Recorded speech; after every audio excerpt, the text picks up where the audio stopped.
Thank you so very much. And Susie, I'm supposed to stand on a little box here. Okay. I will follow instructions.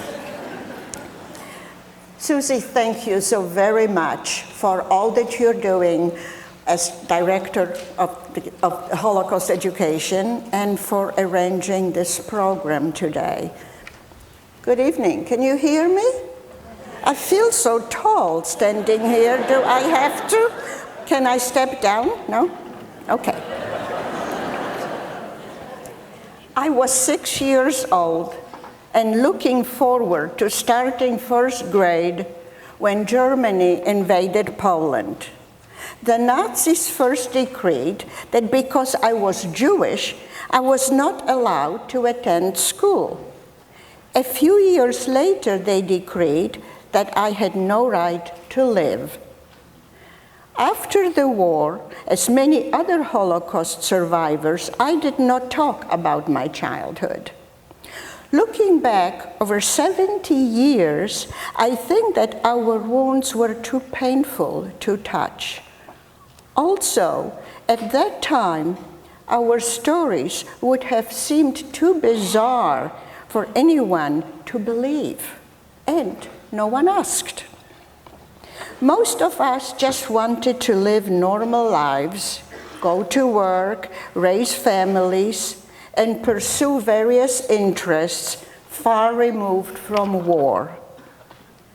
Then, in the late 1970s, I received a phone call from a teacher asking me to speak to his students. Soon, I had requests from other teachers. We grew as a group, these teachers and I. We inspired and encouraged each other. We became close friends, and I will always cherish those relationships. I have often been asked, and I ask myself, why to talk about the past that was so painful? I should let it go.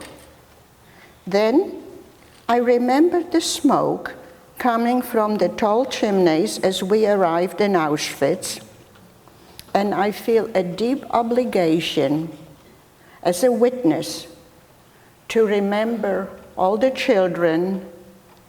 We all must remember them. That's why we are gathered here today on the Day of Remembrance, Yom HaShoah.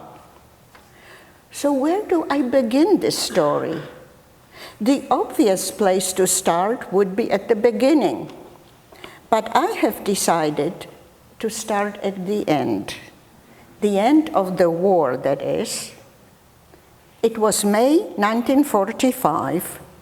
My mother, father, and I were in Prague. All three of us had somehow survived the war. My grandmothers did not. My father's mother, Helena Wollman, died in the ghetto, and my mother's mother, Jochevet Kaufeman, was killed in one of the camps, which I will tell you about later. For many years, I didn't know why mother, father, and I had survived. I didn't question it. I had assumed my mother had protected me, which was, of course, true. She was the most resourceful and courageous person I had ever known. Looking back, I should have suspected that there was more, because when a powerful enemy is trying to kill you, a mother's protection is not enough. When the war ended, I was 12, and I was so confused and numb that I didn't question anything. On May 8th, 1945, Russian soldiers liberated us at Terezin, which was a ghetto concentration camp in what was then Czechoslovakia. My mother and I located my father in the same camp, After our initial joy and disbelief, all we could think about was food.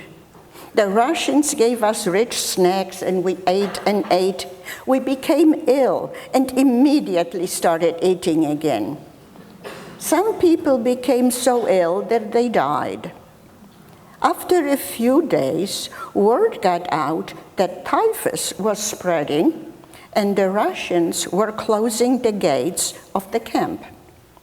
We joined a group of other survivors who got a ride on a Russian truck to Prague, the Czech capital.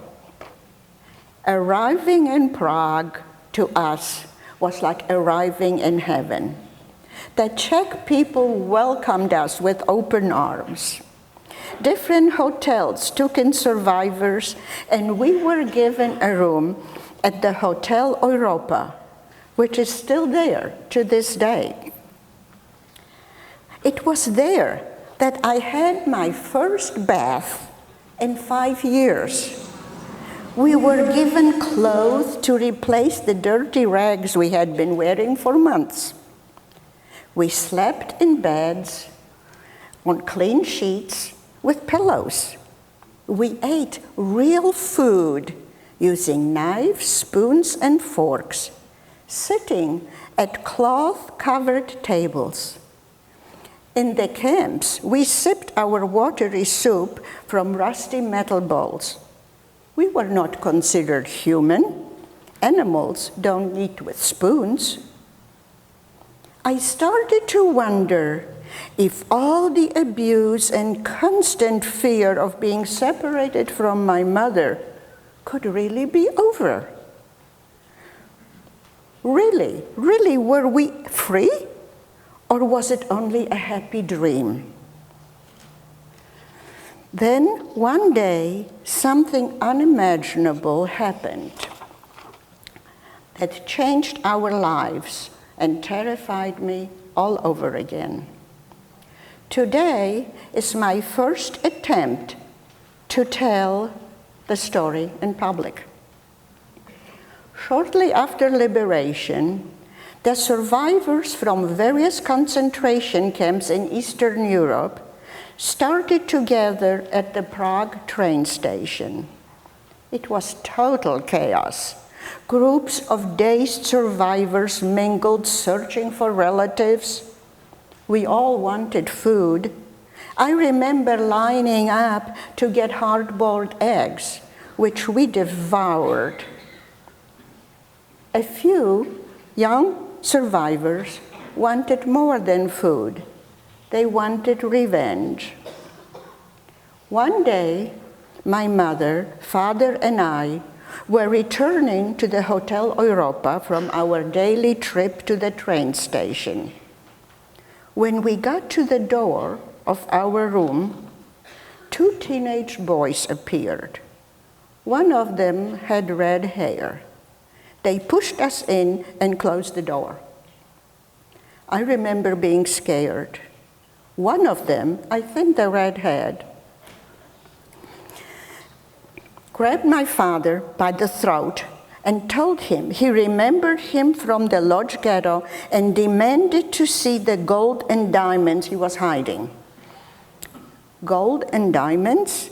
We had absolutely nothing. We had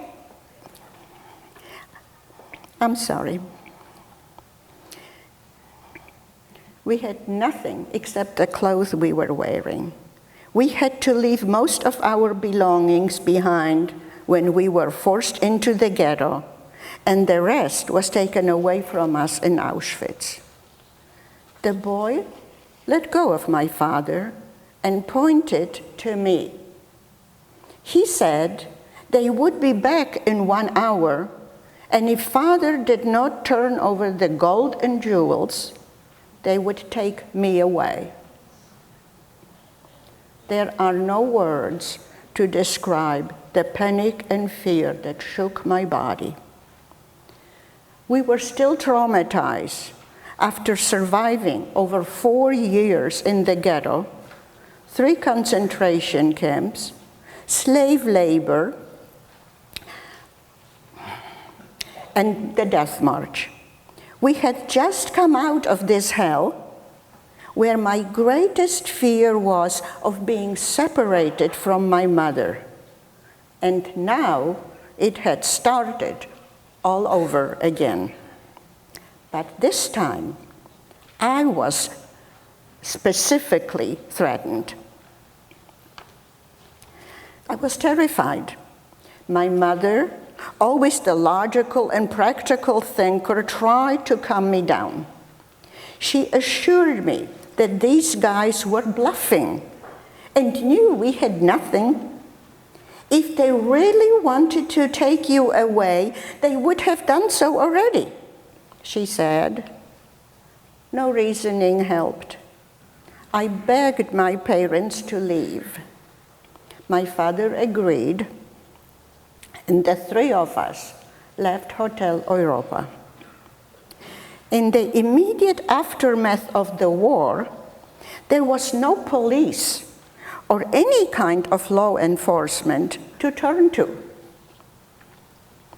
The street ruled. The only place for us to go back was the train station. There, we ran into a man my father knew from Lodge. My parents told him what had just happened. He told us that there have been a few incidents of some young, the tough guys from the Lodge ghetto were beating up other survivors. Since the Nazis had left, they were venting their frustration on anyone that they perceived to having had authority in the ghetto or the camps. They wanted revenge on those who might have been better off than they were during the war. My father's friends suggested that it would be best for us to leave until things settled down. He also advised us to change our name and country of origin, as there were rumors that the Russians were going to send Polish Jews back to Poland. We had heard of some Jews who had returned home were not welcome by their Gentile neighbors. So my parents knew that returning to Lodge was not an option. My father's acquaintance handed us a form that people were using to register themselves so their relatives could find them, and also to receive food rations. I don't know if my parents filled out the form or if it was already filled out.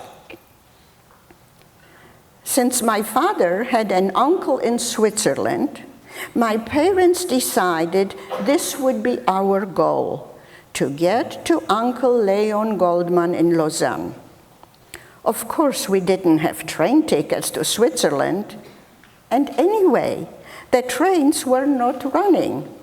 They just stood empty on the platforms. Mother, Dad, and I walked all the way to the end of one platform where there were no other people, only empty trains. Eventually, we boarded one of them and sat in an empty compartment. I was still trembling with fear when my mother said quietly in Polish, "Krysia, pay close attention. From now on, your name is Eva Krieger, Dad is David Krieger, and I am Erna Krieger. We are going back home to Cologne, Germany." This announcement left me even more confused, but I had survived so far by following my mother's instructions. When I recovered my composure, I asked her, "How can I be from Germany? I do not speak German." Her answer was, "Just don't talk." For 12 years, I had been Krisha Wollman from Lodz, and in one moment I became Eva Krieger from Cologne, Germany.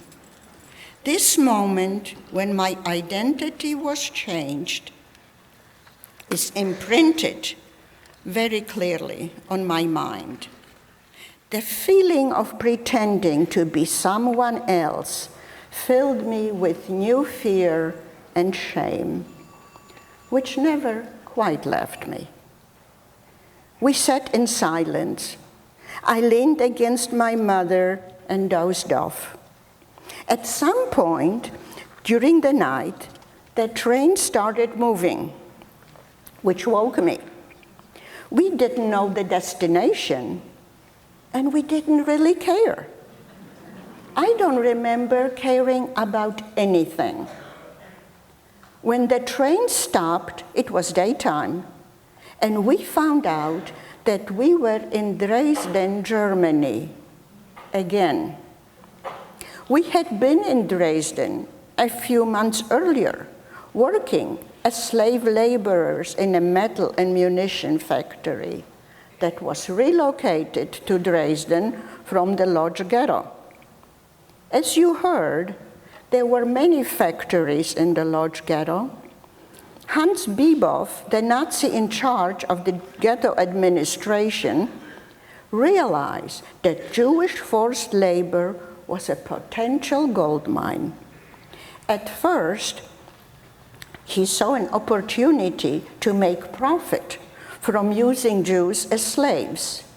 Later, as the war began to shift in the Allies' favor, he saw his management of the Jewish workforce both as protection against being sent to fight the Russians and as potential alibi in case after the war he would be judged on criminal grounds.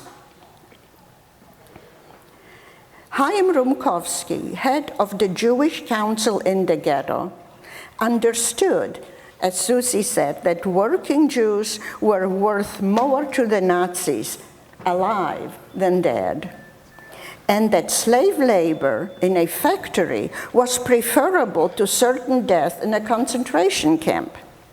Bibov and Rumkowski worked together to keep the ghetto running, especially after Eichmann, Heydrich, and Himmler began to liquidate other ghettos in Poland as part of the final solution. In 1942, deportations began to the killing centers at Chelmno, Treblinka, and Auschwitz. We didn't know, of course, we were just told that people were being relocated. In September of 1942, the Nazis began rounding up children under 10 in what was known as an Aktion. I was 9 years old at that time. My resourceful mother had already chosen a hiding place for me in case she ever needed it. So when the order came, she hid me in a dried water well with a few other children. It was dark and I was frightened, but we knew not to make a sound. In this way, we survived this Aktion. Rumkowski tried to buy time by placing as many Jews as possible in factories, including the remaining children. When the Russians started advancing from the east, the decision was made to relocate the metal factory to Germany and liquidate the ghetto. A Jewish man named Alfred Chimovich, who had been in the metal business before the war, successfully managed and lobbied for the creation of a metal factory in the ghetto and was put in charge. Bibov told Chimovich to make a list of 250 men and 250 women who would be relocated with the factory. Himovich knew my father, and our names were put on the list, even though we had not worked in the factory. If you have seen the movie Schindler's List, you will remember when Itzhak Stern says to Oskar Schindler, "This list is an absolute good. The list is life." The list that Alfred Himovich made was the difference between life and death for us.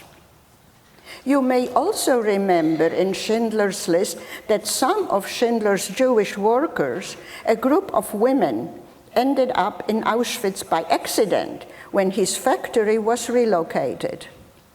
The same thing happened to our group of 500. Instead of being moved with the machinery to Germany, we ended up in Auschwitz. We were on a train for days with hundreds of others.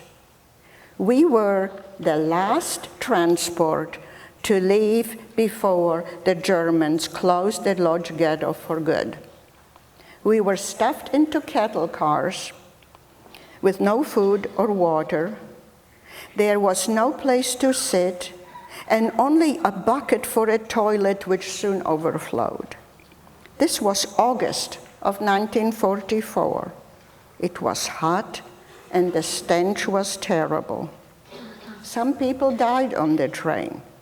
Others were sent to the gas chambers as soon as they stepped on the platform in Auschwitz.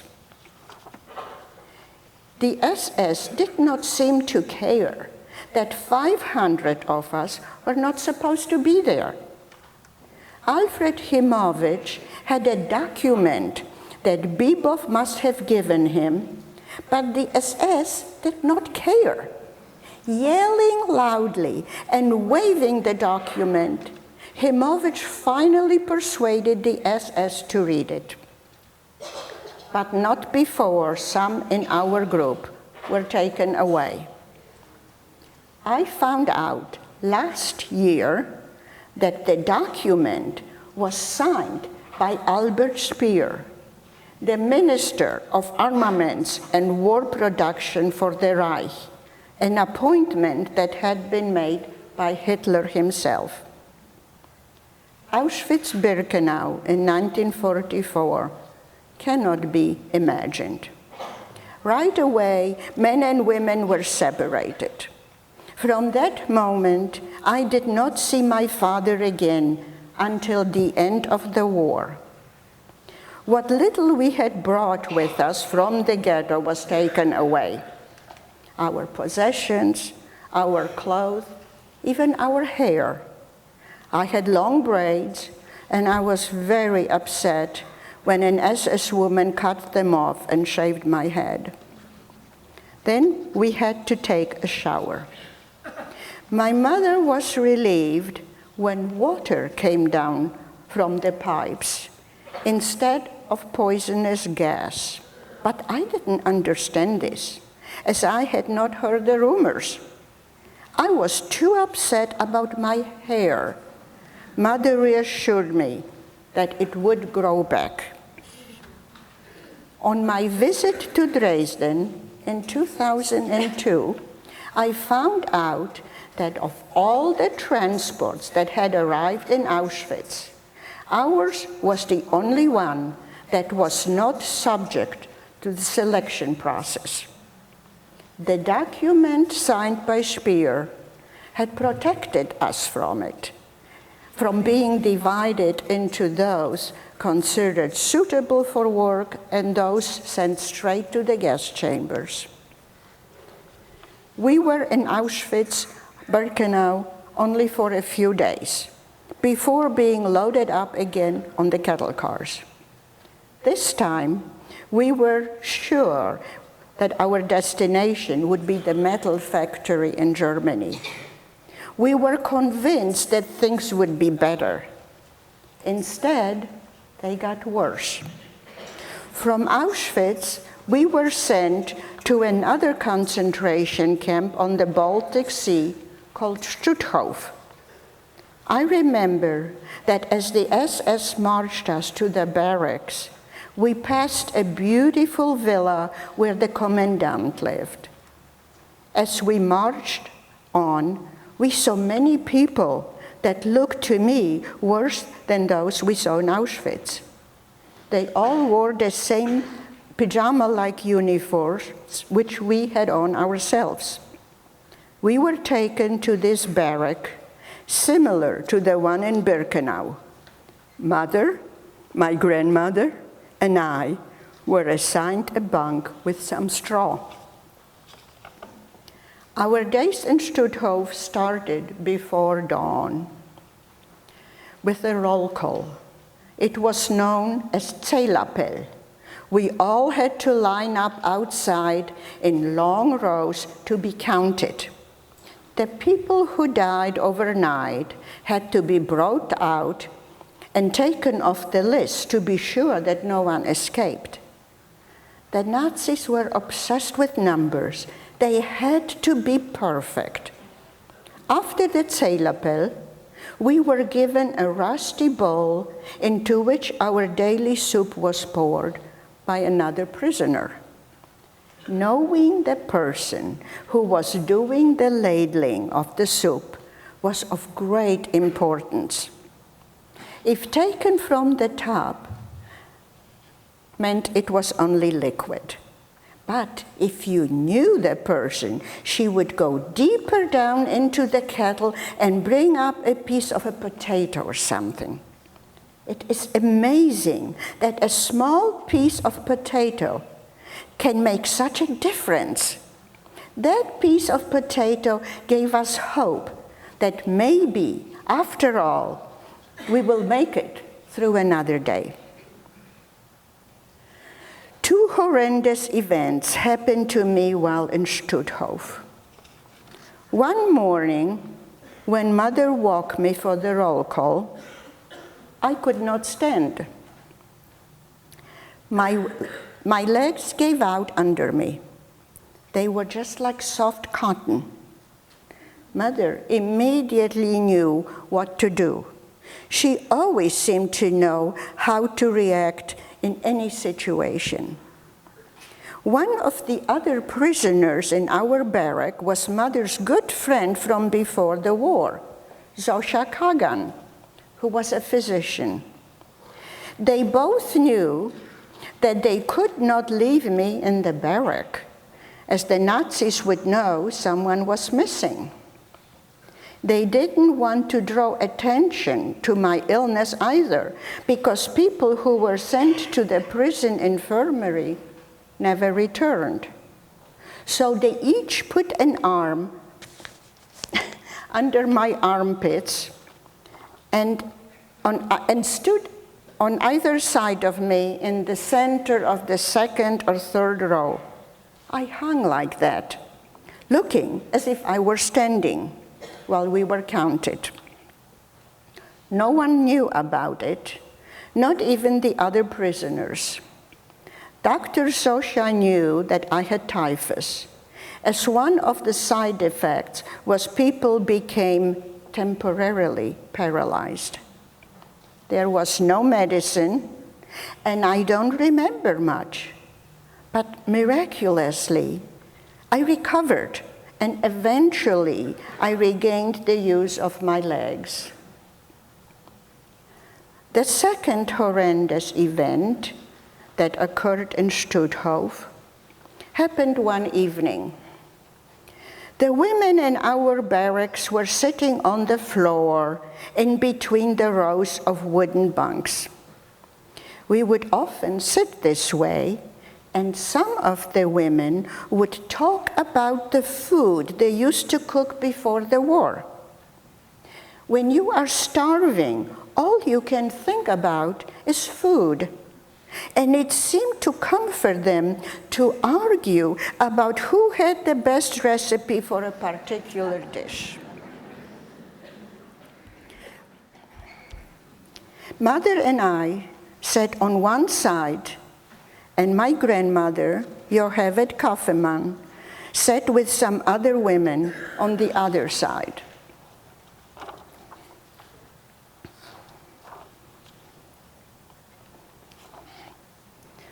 From my left came 2 sets of shiny black boots.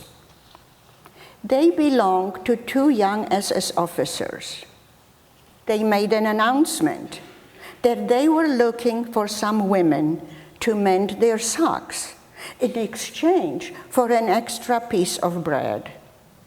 One of the first hands that went up to volunteer was my Grandma Kaufman's. I recall my mother's grip on my hand to this day. She grasped it very tightly. I could tell she wanted to call to her mother, "Don't," but that would have brought attention to me. So she didn't say anything. I am convinced to this day that Grandma Kaufman volunteered because she wanted to give this extra piece of bread to me. Also, she was a very good seamstress, having been a home economics teacher in Eretz Israel before the war. She had come back to Poland to visit us in early 1939 and got caught in the Nazis' trap. The SS officers took my grandmother and a few other volunteers outside.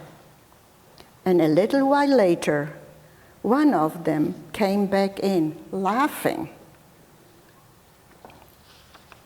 I can still hear that laughter and see the expression on his face. There was no mending to be done.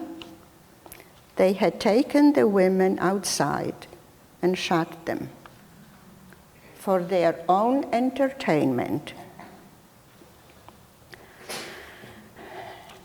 It was great relief to finally leave Stutthof.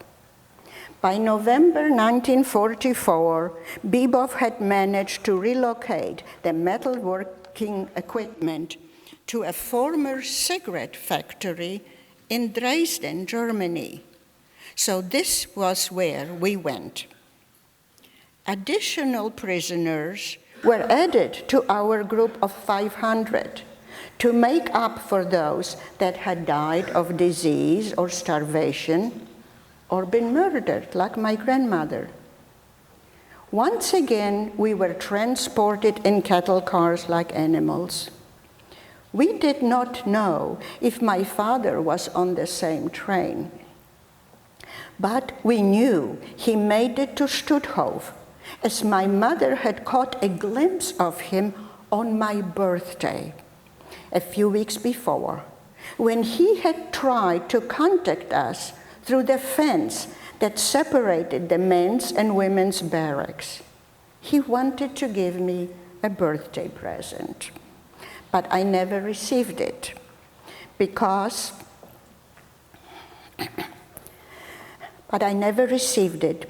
when he threw it over the fence, the guard started shooting, and my mother could not pick up the little parcel.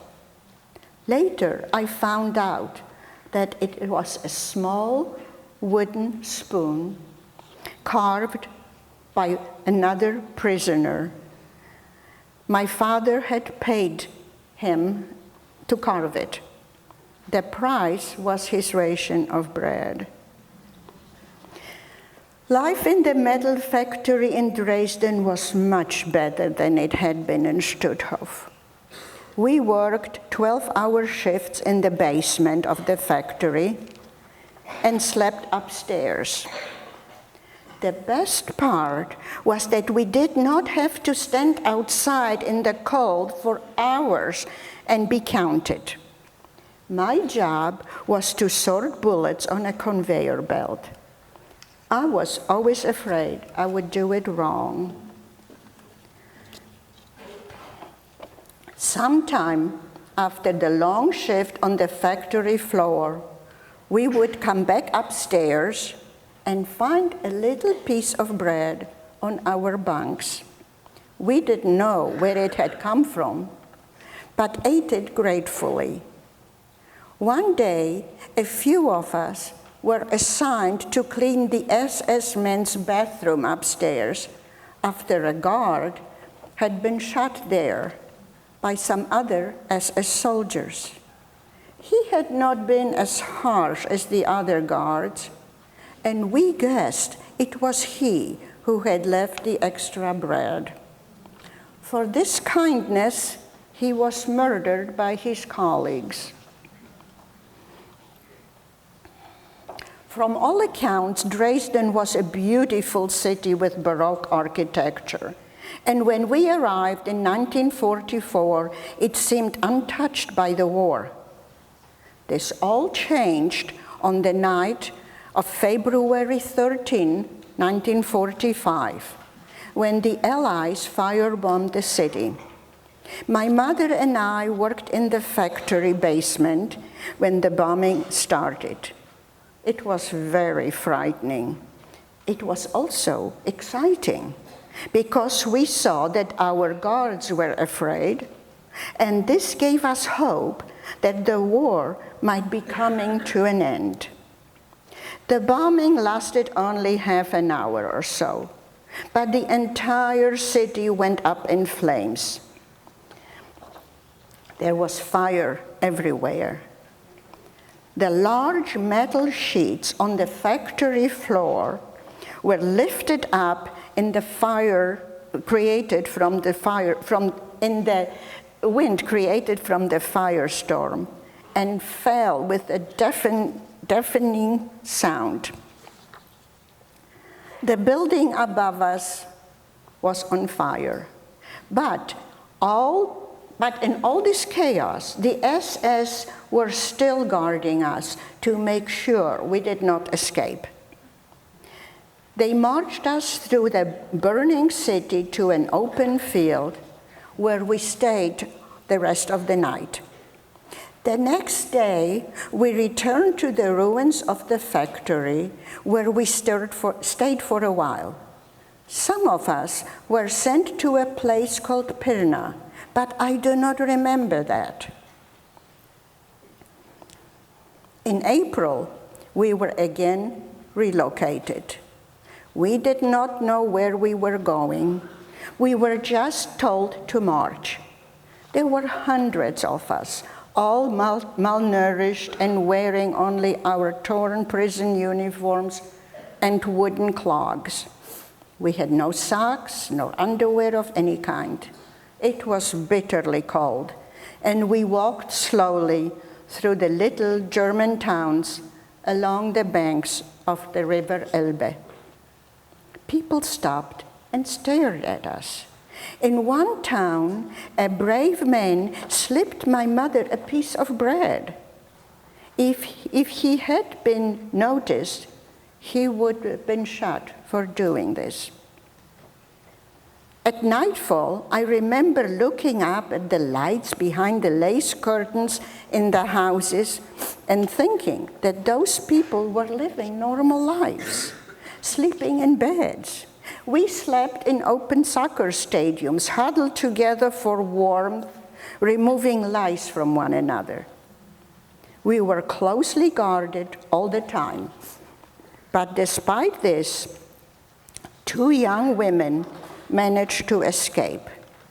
One of them was found, and we had to watch as she was tortured and killed. No one escaped after that.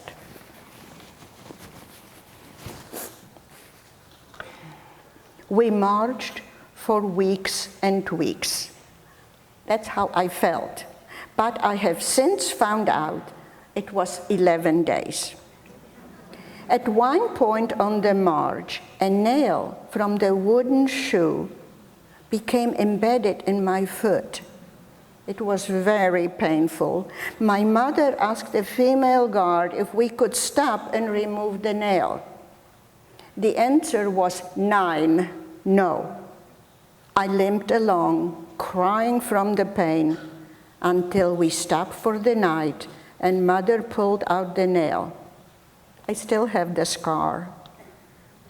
One night, we slept in a barn. We lay down in hay to keep ourselves warm.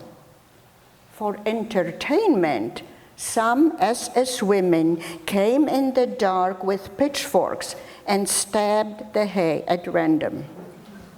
Many people were injured. After the war, the Nazis tried to justify their actions by saying that they were just following orders. But no one ordered these women to stab us with pitchforks. Just like no one ordered the guards in Stutthof to murder my grandmother. This was their idea of fun. Eventually, we stopped marching when we came to a ghetto concentration camp. We later found out we were in Terezin, in Czechoslovakia. The place was unlike any of the other camps I had been. The prisoners had beds and tables and didn't have to wear uniforms. This was because the Nazis used Terezin as a showplace. When the International Red Cross wanted to inspect living conditions in the concentration camps, they were brought to Terezin. The Nazis even printed fake money for the prisoners to convince the visitors that Jews could buy and sell like normal people. I still have one of those fake banknotes. It has the image. There is an image of Moses on it, holding the 10 Commandments. It was all an elaborate deception, of course. After a few days in Terezin, we heard gunfire and saw tanks approaching. The SS had vanished overnight, and we were being liberated by Russian troops, the last day of the war in Europe. So now I have come full circle. You may wonder why I started at this point. As I mentioned, Prague was a wonderful place at first, and then terrifying. For years, I did not understand why the red-headed teenager and his friend thought that my father had gold and jewels. Why did they think we were rich? My father was a businessman before the war, but in the ghetto, we lived like everyone else in a crowded, dilapidated apartment. But we were not starving. My mother worked in a soup kitchen, and this meant she got some extra soup. What I didn't know until recently is that my father's job in the ghetto was to help guard the limited supply of food that the Nazis allowed in. Along with other men, it was Father's job to protect the food supply from the starving teenage boys who tried to overturn the carts and steal the vegetables. Boys like the one who had threatened us in Prague. To these teenage boys, my father had stood in the way of them getting the food they so desperately needed. Thousands of people starved to death in Lodz Ghetto. Anyone who had any advantage was resented by the rest of the ghetto population who had nothing. No connections, no food, no hope. When the war ended, these boys could not take out their anger on the SS because they had vanished. But they could take their revenge on my father by threatening to take me away. This is why we changed our identity. Living under a false name reminded me constantly that although my family was free, we were in hiding. We were still in hiding. In 1947, my parents started the process of legally changing our name back to Wollman. It took a long time, but eventually we were successful. I kept my name Eva, which was my real middle name, and recently added the initial K, remembering little Krisha. For most of my life,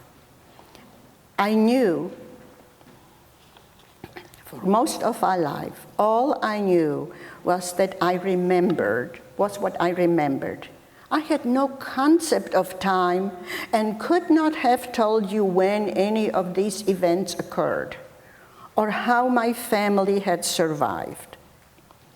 I began to understand the story you have just heard when we visited Dresden in 2002.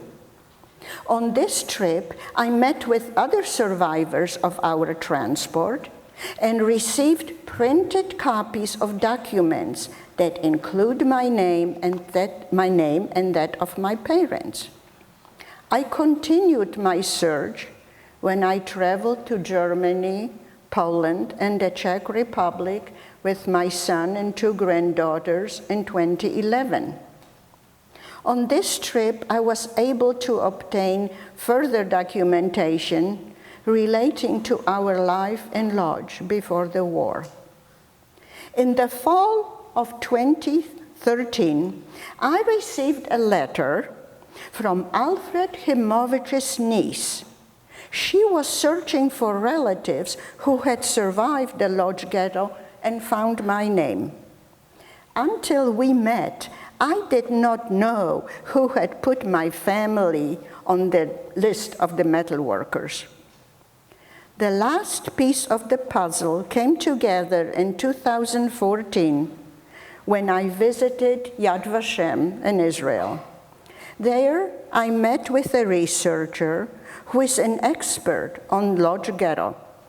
She confirmed all of the details I had been able to gather relating to the last transport, my transport.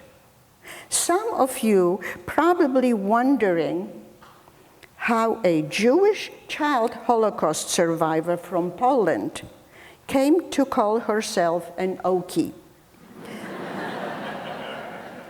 That is a long story. But in the interest of time, I will be very brief. In 1952, I met an American soldier from New York who was stationed in Germany. We were married a year later and lived in places I have never heard of before, like Pampa, Texas, and Pine Bluff, Arkansas. We raised 2 kids, my son Steve, my daughter Michelle, who are here with their spouses, Ellen and David, and my 3 grandchildren, Sophie, Phoebe, and Jacob. People often ask me if I still want revenge against the Nazis. My answer is, I have my revenge, and here they are. Please.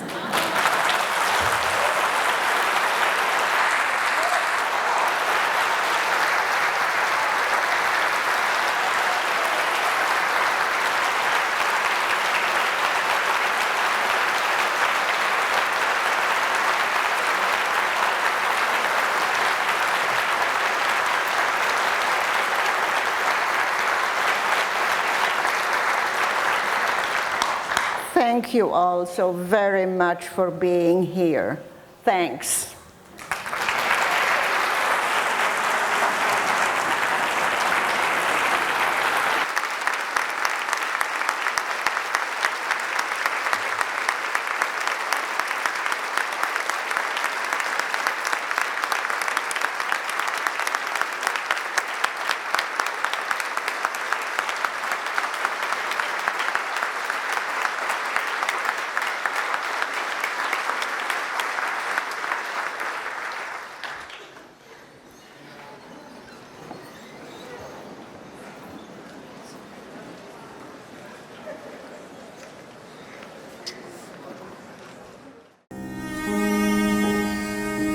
you.